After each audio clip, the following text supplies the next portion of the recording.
noches, estimados amigos. Una vez más estamos acá con Silvio Maresca para hacer un programa de disenso que es sobre filosofía y metapolítica. Y hoy queríamos tocar un tema que es un tanto difícil, pero que es actual, que es el tema de identidad y pluralidad. Nosotros vivimos en una sociedad democrática, una sociedad que está integrada por múltiples personas que creen en múltiples cosas, que tienen creencias, pensamientos, actitudes, realizan acciones totalmente diferentes unas de otras. Esto es lo que muestra el pluralismo en todos sus aspectos, ¿no? Que conduce ciertamente a un gran relativismo. Pero por otra parte, también se plantea en las sociedades democráticas el tema de la identidad. Es decir, uno quiere un régimen democrático para mantenerse, por lo menos en ese régimen democrático, y no en otro tipo de democracia. Así que hemos elegido acá con Silvio, hemos estado charlando un rato largo, y yo había escrito algo que era más o menos esto que acabo de decirle. Una manifestación concreta de esta problemática es la cuestión de la diversidad cultural que se da en el seno de una nación o de un país, como es el caso que tenemos nosotros, diversas colectividades y comunidades, por ejemplo, en el sur, que están estos pueblos indígenas que reclaman por su propia cultura, por su propia identidad. ¿Qué se tiene que hacer con ellos? ¿Los tenemos que dejar que sigan en su costumbre o, por el contrario, integrarlos a la cultura occidental y moderna? A mi modo de ver, es necesario buscar una vía intermedia que posibilite que los pueblos conserven una cierta identidad cultural y, por otra parte, se integren a los beneficios de la cultura moderna. Es decir, nosotros con Maresca no somos modernos.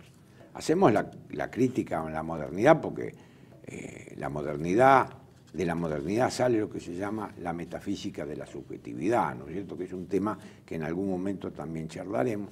Pero ahora nos vamos aproximando lentamente a este último tema, que sería el desarrollo de la metafísica de la subjetividad. Nos vamos aproximando a través de este tema tan complejo como es la relación entre lo uno y lo múltiple, entre lo plural y lo identitario. Y bueno, ya que estamos, como Maresca es filósofo, entonces vamos a escucharlo durante 2 horas. No es necesario, pero tampoco es posible desarrollar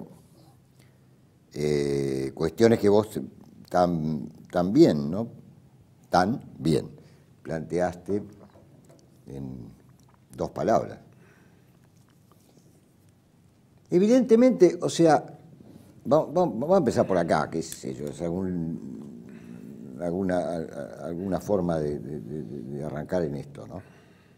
Yo siempre tomo los modelos, o suelo tomar los modelos clásicos, digamos, ¿no? Porque me parece que a veces digo a mis alumnos que en la antigüedad ya pasó todo, digamos, ¿no? De alguna manera. Pero es cierto que tampoco hay que tomarlo al pie de la letra. Pero en este tema siempre pienso en la disolución del poderío ateniense. O sea, dicho de otra manera, ese experimento maravilloso que bajo Pericles, a mediados del siglo V a.C., se realiza en Atenas, dura como un proyecto, podríamos decir, sano, comunitariamente viable, durante 20 años, o 30. Nietzsche dice por ahí, bueno, no hay por qué esperar que las cosas buenas duren demasiado. En eso tiene razón también, ¿no? Pero, digamos, lo que uno puede ver a partir ya de la democracia ateniense es cómo la democracia tiende, ese régimen político, tiende a la pérdida de la identidad, por lo menos de la identidad colectiva, digamos, y a lo que modernamente y entonces anacrónicamente respecto a Grecia llamaríamos la anarquía, digamos, ¿no? Porque cada individuo empieza a darse una suerte de propia identidad, ¿no? Y justamente contra eso reacciona Sócrates. O sea, Sí. ¿Por qué Sócrates, como dice Aristóteles, buscaba la definición? ¿No? Preguntando qué es la piedad, qué es la justicia, qué es el bien, qué es el coraje. ¿Qué es la amistad? Claro, porque él pensaba, un poco ilusamente, que si todo el mundo se ponía de acuerdo, digamos, ¿no? Racionalmente, acerca de lo que cada una de estas cosas fundamentales para la vida de la comunidad son, entonces era posible reconstruir la comunidad, porque ella veía el proceso de disolución. Bueno, te hago un... O sea, por eso tendríamos el tema ahí, pero democracia está bien, y decadencia, digamos, bueno, ¿no? pero vos dijiste algo que es interesante, que es el tema de la racionalidad. Lo había puesto acá en una de las cosas que había dicho. Es decir, ¿qué pasa con la pluralidad? Y si todos participan de una cierta racionalidad, la racionalidad tiene un margen de variación porque hay distintas racionalidades. Así es. Hay algo común y unitario, la coherencia, el principio de no contradicción, que constituyen la racionalidad. El principio de no contradicción constituye, es decir, el hombre es un animal, etos antropo, como decía Aristóteles, el hombre es un animal que tiene logos, ¿no? Sí, que posee el logos. Que posee logos, ¿no? Entonces decía yo, hay algo común y unitario, y tenemos pues una antropología filosófica plural o pluralista, que no es ni absolutista ni relativista. Se define en estos extremos, permite la diversidad cultural, pero entendiendo las diversas culturas como manifestaciones diferentes de una misma racionalidad. Esto es lo que yo te quería plantear. De cualquier manera yo pienso que la racionalidad, la razón, en cualquiera de sus versiones, no es lo mismo el logos griego que la razón cartesiana moderna, digamos. Claro. Muy bien. Razón científica, pues, matemática, ¿no? La moderna. Pero de cualquier manera me parece que la racionalidad no tiene no es el elemento apropiado como para reconstruir un sentido colectivo. No me parece que pase por ahí. Creo que ese es el gran error de la metafísica socrático-platónica, digamos, ¿no?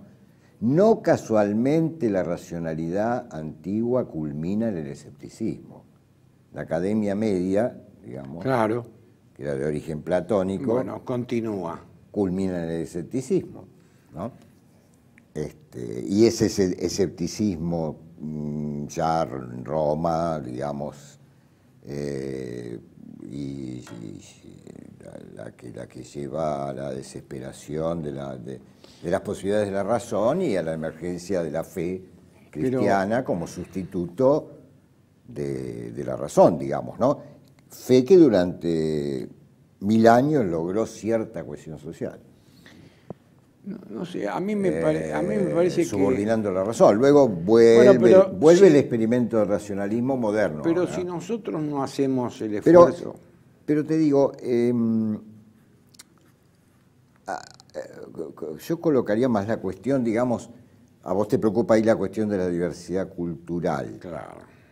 Pero el problema aquí es que a partir de Descartes, como expresión, digamos, de la modernidad europea, surge, vos hablaste de la metafísica de la subjetividad, surge el vaciamiento de la subjetividad, ¿no? O sea, bueno, Descartes es muy claro en ese sentido, digamos, ¿dónde se cifra su identidad? En el pensar puro. Puro quiere decir vacío, sin representaciones. De ahí la famosa duda cartesiana.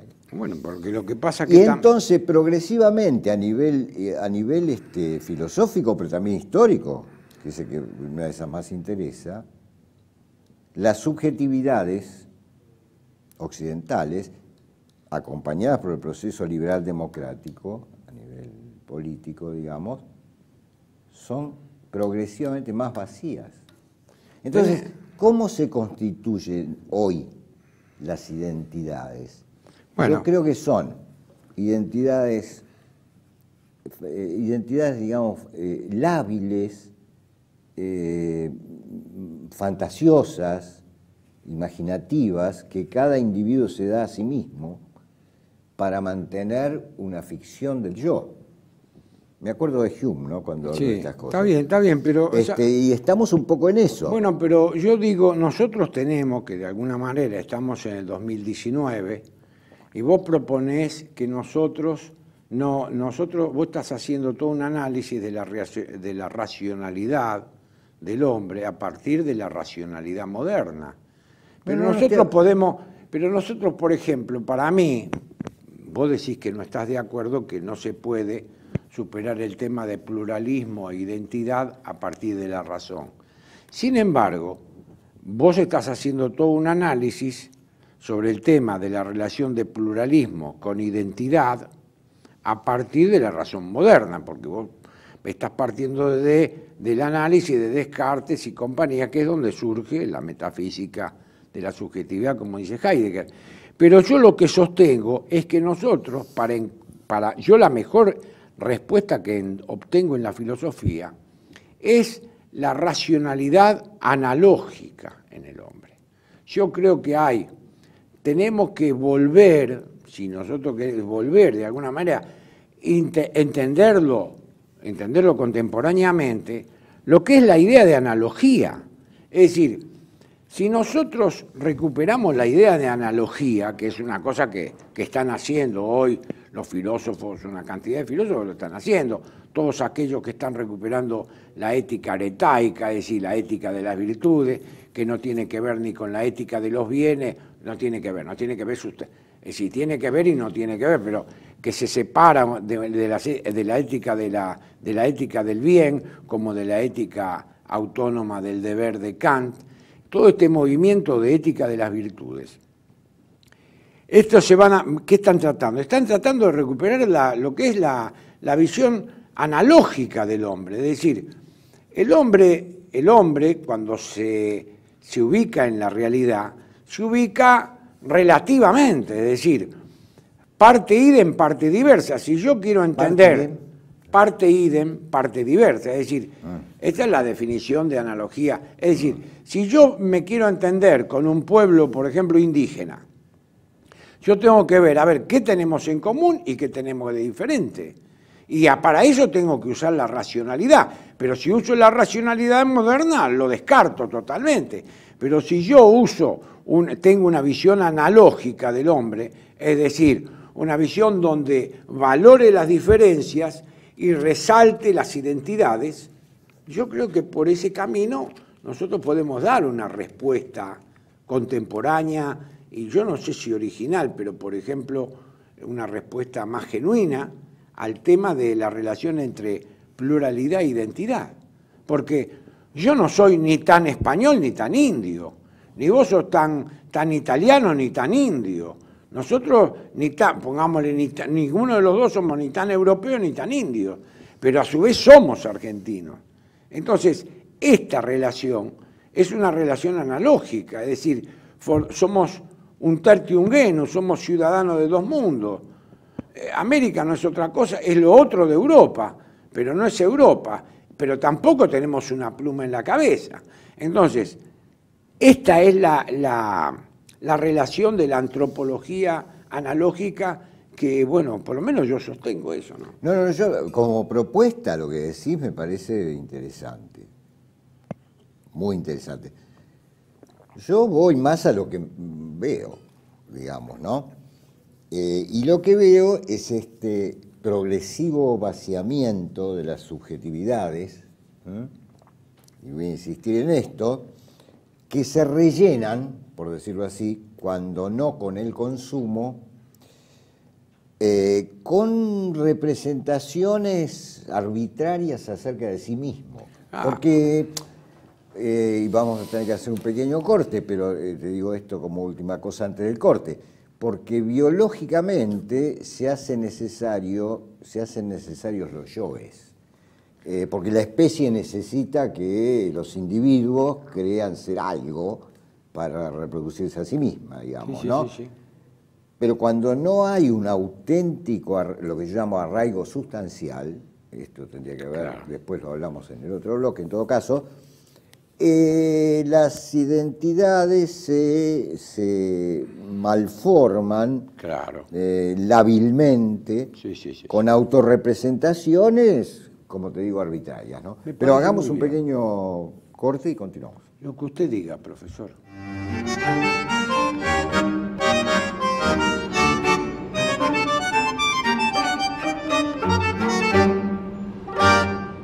Bienvenidos a CEPA, Centro de Estudios del Pensamiento Americano. Nuevo sitio web de cursos de formación en política, filosofía, historia, literatura, geopolítica, religión, psicología y más. Cursos de formación que reflejan el verdadero pensamiento americano. Lo invitamos a elegir el curso de su agrado ingresando en www.cepa.la.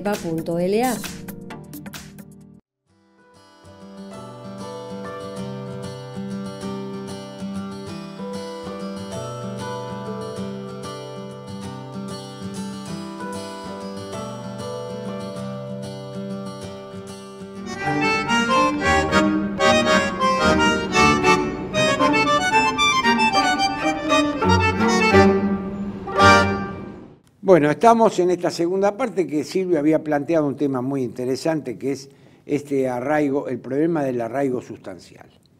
Y bueno, ahora en esta segunda parte vamos a hablar de eso, porque ya planteamos el tema de la dicotomía, pluralismo, cómo salir, cómo no salir de esto. Bueno, ahora vamos al tema que él planteó, que es el del...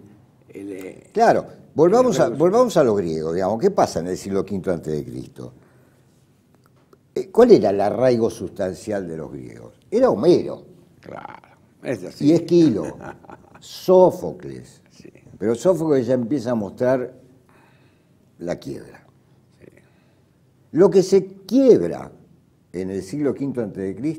es la eticidad Griega. Esa. homérica, digamos, Sí, homérico y Hesíodo, Homérico de Hesíodo. que ya venía Se quiebra la eticidad. Ya, Esto venía, es ya hay un fundamental. cuestionamiento interesante Qué hegeliano que todo de eso, ¿no? claro, por supuesto.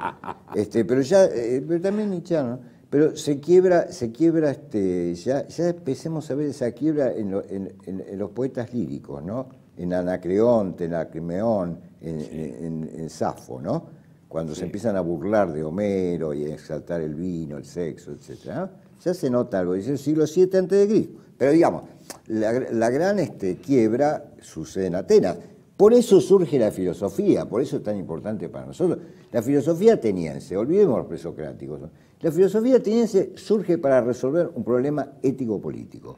Y ese problema ético-político tiene que ver con la deconstrucción que la democracia hace casi inexorablemente del arraigo sustancial, es decir, de las costumbres de un pueblo, de las costumbres tradicionales, de las tradiciones de un pueblo.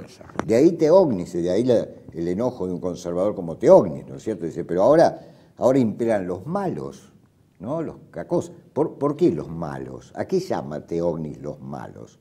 Llama a estos nuevos emergentes que son buenos oradores, pero que no son, ¿qué no son? Lo que era el varón homérico. Claro. Arraigados, que tenía que ser bello, tenía que tener una gran fortuna, ser un guerrero valiente. Armoniosos. Y tenía que estar vinculado a algo no que digo que esté bien eso, etos. Ni mal. Era el etos, lo que se llama... Eso es lo que se llama el etos. Sí, El etos, bueno. Uno, es decir, vos estás planteando acá que puede haber pluralidad, pero la pluralidad tiene de alguna manera que tener un enraizamiento en el etos del pueblo. Pero esa pluralidad democrática tiende a disolver el etos. Bueno, es el problema de la democracia. Por eso vos decías, era muy interesante lo que vos planteabas, no sé cómo se podría aplicar, eso habría que pensarlo desde la política, en definitiva.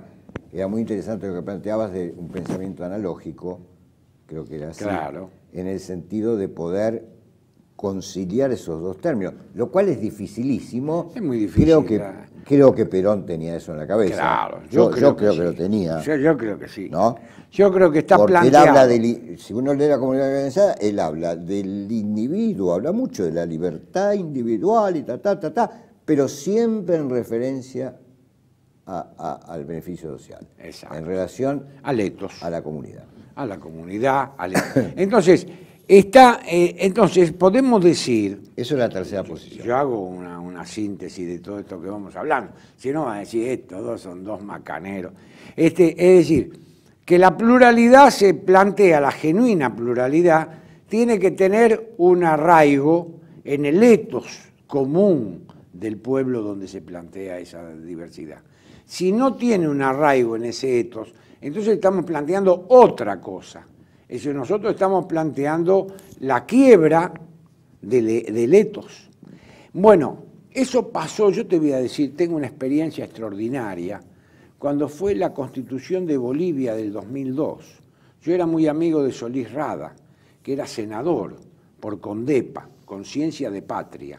Ajá. Solís Rada, un hombre de la izquierda nacional, amigo del Colorado Ramos.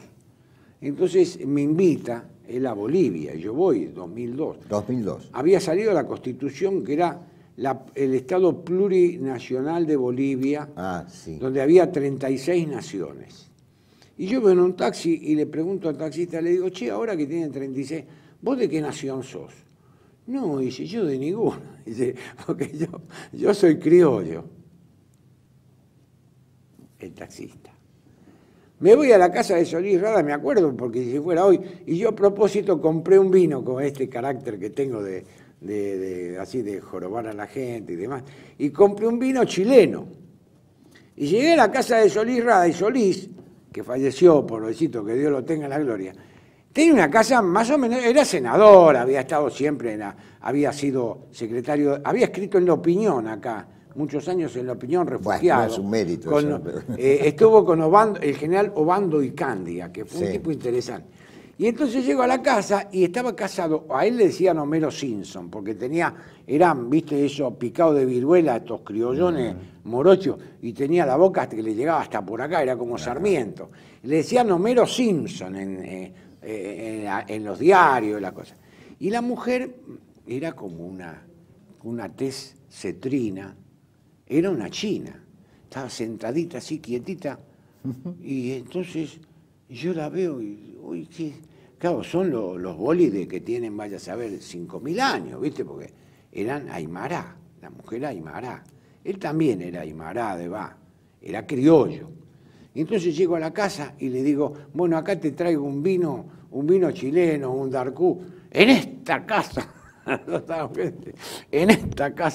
no queremos nada de Chile. Bueno, le digo, entonces me tomo yo el vino. Por el conflicto. Ustedes no saben, el conflicto. La salida Pero al mar. entonces Solís me plantea este mismo tema. Me dice, el Colorado Ramos hace años que decía, lo que nos ha costado en América establecer un Estado-nación, y ahora nosotros encontramos que esto quieren hacer 36. Sí, siempre se opuso. Bueno, Ramos se oponía a ese viejo proyecto de las 36 naciones, que era un proyecto del Partido Comunista. Era el partido. Bueno, pero vos sabés qué pasó después, porque estuvimos, y Solís, por supuesto, estaba de acuerdo.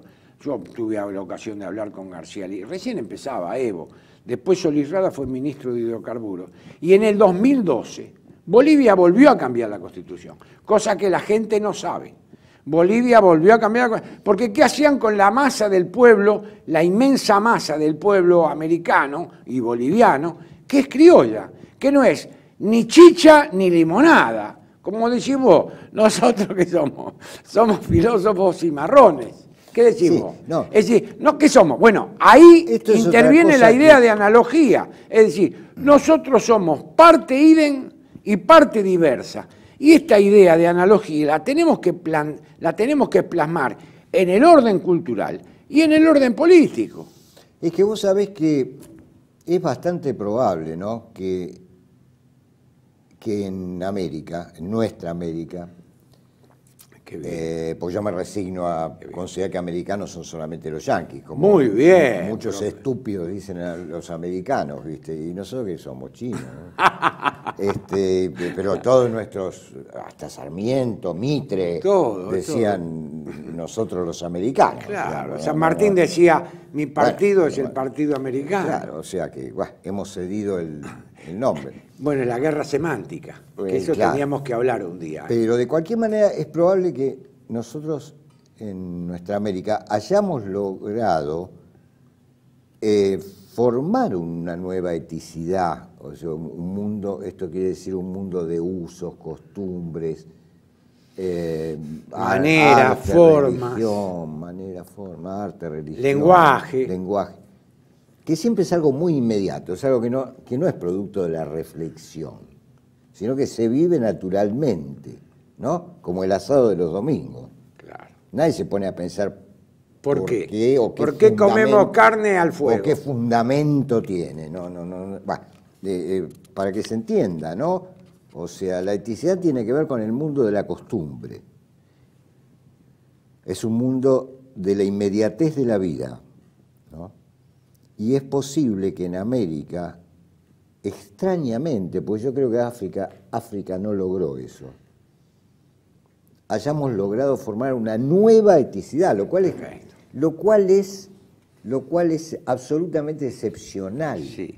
Porque esto de la eticidad, ¿no? o del mundo de la vida como el mundo de la costumbre, se quebró en la antigüedad en los pueblos europeos. Claro. Se quebró en Grecia y después se terminó de quebrar con el Imperio Romano. Exacto. Que hizo un aquelarre. A pesar de que el Imperio Romano era bastante respetuoso de las peculiaridades de las naciones con las cuales establecía pactos y alianzas, pero no obstante, claro. Alejandro ya empieza, ¿no es cierto?, cuando hace esa mistura entre Oriente y Occidente. O sea, que la eticidad de los pueblos europeos se quebró tempranamente, ¿no? Cuando los germanos se integran a Roma. Es decir, por eso toda esa reacción romántica en Alemania, ¿no? Intentando recuperar contra lo latino lo auténticamente germano. Bueno, Wagner. Claro. Por eso, vos fijate que... Pero vos fijate que en América... Ahora, eso no lo valoramos. No, se valora porque... Y ahí me acuerdo siempre de la opinión del ya defunto gran escritor mexicano, ahora no me acuerdo el nombre, por favor, no es Rulfo, es el otro, qué sé yo. Carlos Fuentes. Carlos Fuentes. Sí. Carlos Fuentes, cuando me lo dijo hablando personalmente, pero también lo dijo públicamente, el gran problema de nuestra América es que no somos capaces de trasladar nuestra riqueza cultural a nuestras instituciones económicas y políticas. Exacto. Eso mismo, esto lo ha dicho Montenegro, Carlos Montenegro, que fue el teórico de la revolución nacionalista de Paz Estenssoro, dijo lo mismo: la riqueza nuestra como pueblos no tiene una adecuada proyección ni política ni económica. Y esto que vos decís... Cuando intenta tenerla, se nos acusa a través de los medios de comunicación de populismo. De populismo, de fascismo, de lo que vos quieras. Pero vos fijate, últimamente esto que vos decís de esta particularidad tan nuestra y que nosotros la llevamos en la existencia, vos, yo y tantísimos otros, la llevamos en la existencia. Es como vivimos. De Anquín le llama, dice, nosotros, dice en un momento, en una de las conferencias tantas que dio, dice de Anquín, nosotros somos el tertium genus de San Pablo. Nosotros somos el tercer género, nosotros no somos... No confundir con el travesti. No. Nosotros no somos ni europeos ni indios. Nosotros somos el tertium genus. Nosotros somos el pueblo original de América. Somos la originalidad americana. Por eso hemos dado arquetipos. ¿Por qué surgen los arquetipos? ¿Por una propaganda mediática o porque existieron esos tipos que no eran ni una cosa ni la otra, ni chicha ni limonada? ¿Por qué a vos se te ocurre decir de nosotros dos, que lo has dicho en muchos programas, qué somos nosotros? ¿Qué somos? Filósofos cimarrón. ¿No decís vos? ¿Qué quiere decir filósofo cimarrón? ¿Qué quiere decir? El cimarrón es un perro que es perro, pero que es medio salvaje. No se sabe si es perro, si es lobo, por ahí te muerde, por ahí te... Claro. Claro, no, yo lo digo como diferencia de lo académico, ¿no? Claro, exacto. Frente a lo académico, porque nos atrevemos a pensar por nosotros mismos, claro, digamos, ¿no? Es así. Y a pensar sobre la base de nuestras propias vivencias y experiencias, exacto. No solamente la lectura de libros, ¿no? No pensamos sobre los libros, sino que intentamos pensar sobre... Ahora, yo creo que Ya quedaría para un segundo programa Sí. sobre este tema. Yo quisiera hablar un poquito de es decir, la contracorriente de lo que estamos hablando, digamos, Perfecto. ¿no? Es decir, porque no es solo lo que yo señalaba de esta tendencia a darse una identidad impostada, desarraigada o producto del desarraigo, sino que hay una serie de discursos intelectuales muy en boga que promueven esto. Lo dejamos para el próximo programa. Vamos a hablar sobre pluralismo e identidad, la visión de los otros. ¿Estamos? ¿Te gusta? Sí, señor. Pluralismo e identidad. Porque ahora hablamos de nosotros, ahora vamos a hablar de los otros en el próximo programa. Bueno, ¿los despedimos? Sí, Despedite despidámonos. vos, a ver cómo te despedís. Bueno, buenas noches, queridos televidentes. Espero que nos sigan escribiendo y sugiriendo nuevas propuestas y muchas gracias por los halagos, que son muchos.